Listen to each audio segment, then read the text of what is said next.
Akkam jirtu kabajamtoota hordoftoota jaalala dhugaa nagaa fi jaalalli bakkuma jirtanitti isiniif haa ta'u isiniin jedha. Maarree namoota chaanalii kanaaf haarawaa taatan subscribe gochuun dagatina. Yoo ammoo viidiyoon kun isiniif tole mallattoo like jettuun tuqaa. Har'a kan laallu amaloota jaalala ajjeesan kan jedhu ta'a. Hanga dhumaatti akkana wajjin turtan kabajaan isin gaafadha.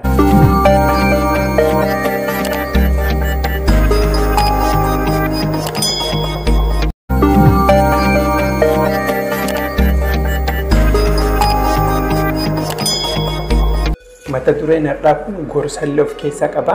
Akkasumas jaalala keenya akka cimsannuu fi amaloota nu irraa goruu qabnutti jira. Jaalalli yeroon kunuunsa barbaachisaa, haaromsa barbaachisaa akkuma jalqaba eegalletti ittiin fufu amaloota baay'ee jaalala miidhaa barreeffama garaagaraa keessa isiniif ta'a jedhu keessa cuunfee gabaabsee ni hima. Amaloota jaalala ajjeesan akka jaalalli badu godhan keessaa tokkoffaan walirraa baqachuu. Jaalalleewwan lamaan yeroo kamuu yoo ka walirraa baqatan taate yookaan kaaddaan fagaatan taate yaada jiru yoo ka wajjin mari'atanii waliin dubbachuu dhabaatan taate jaalalli suni rakkina keessa galuuf deemaa. Lammaffaa waan osoo hin dubbatiin jaalallee kee irraa barbaaddu ufum keessa qabattee osoo hin dubbatiin laphee kee keessa qabattee onnee kee keessa qabattee garuu jaalallee kee irraa barbaaddu amalli akkasii sunillee baay'ee jaalalmiidha. Waan barbaaddee waan jaalallee kee irraa barbaaddee ifaan ifatti itti dubbachuu waan akkanaafidha yaadni kiyya akkanaa jedhanii osoo waan tokko waliin dho'isin dhugaa waliin dubbachuu waan jiru waliin dubbachuun jaalala keessatti baay'ee barbaachisaa. Yoo ammoo waan yaaddee waan qalbii qabdu suni osoo hin dubbatiin of keessa qabattee booda wanni sun waan biraa ta'e akkana waan ta'eef akkas waan ta'eef ka jettu taate jaalalli sun egerii deemee rakkoo keessa bu'uuf deema. Sadaffaa yeroo hunda sirrii ta'anii argamuu fi yaalu. Yeroo kamuu an dogongoran qabu, ani waan balleessuu, an rakkinnan qabu, ani qulqulluudha jedhanii of yaaduun jaalala keessatti miidhaa guddaa qaba. Walii yaaduun, wal gaafachuun rakkinni kan kee maalii, rakkinni isii maalii ka jedhu addaan baasanii beekuun jaalala keessatti baay'ee barbaachisaadha. Ka biraa ammoo jaalala keessatti akka kiyya ta'e, akka kiyya na fakkaadhu, waan an godhu, waan an nyaadhu, waan an uffadhu jedhanii sammuu wal jeequlleen gaarii miti.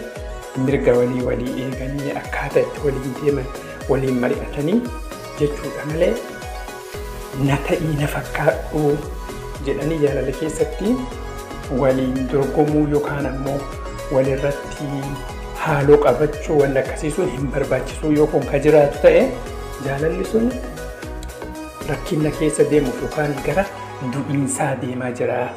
Shanaffaan waan dabree kaasanii dubbachuu, rakkina dabre kaasanii dubbachuu fi obsa dhabuu jaalala baay'ee miidha.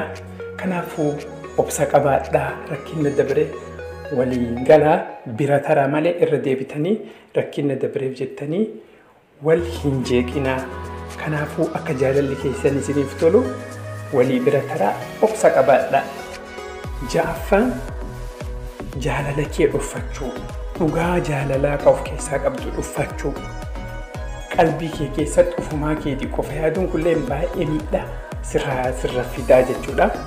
Jaalallee kee gaafattee waan rakkina qabaattee jaalala siif qabdu dhugaa si bira jiru hunda itti muumaltee. Ka biraa ammoo addaan fagaachuu osoo jaalalli jiru walirraa saalfatanii wal didanii qunnamtii yookaan ammoo walii galtee addaan dhorkuu ammoo wal baqachuu. Kunillee baay'ee jaalalmiidha.